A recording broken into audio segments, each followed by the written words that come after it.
Leo nitapenda kuzungumza na wanachuo.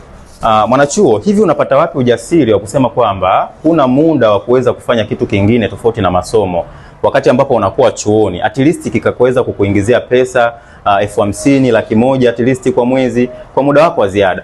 Wanachuo wengi ukiwaalika katika fursa wanatanguliza sababu ya kwamba hawana muda, na ukitazama wanasema hawana muda, lakini mtu huyo kwa wiki anawezekana na session 5 ambazo hizi session 5 zimegawanyika siku 3. Kwa hiyo ana siku 2 ambazo ziko free, na utakuta katika hizo session anachukua masaa 3 mpaka 4 kwa siku nzima ameshamaliza, lakini bado ukimshirikisha fursa anakuambia hana muda.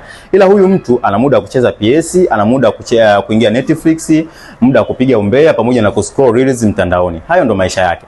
Lakini ukimshirikisha biashara anasema kwamba hana muda.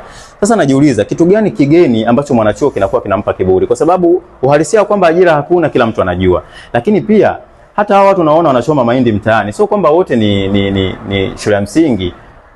Sio kwamba wote ni shule ya msingi. Wengine wana degree, lakini leo hii anauza juisi ya miwa, leo hii anatembeza matunda. Kila kitu kiko wazi, lakini bado mwanachuo hicho kitu hakifahamu.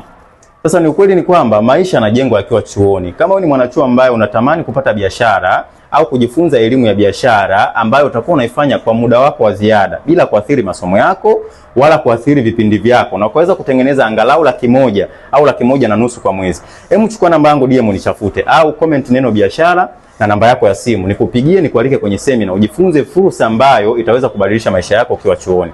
Kumbuka, maisha hayajengwi mtaani, yanajengwa ukiwa bado uko chuoni.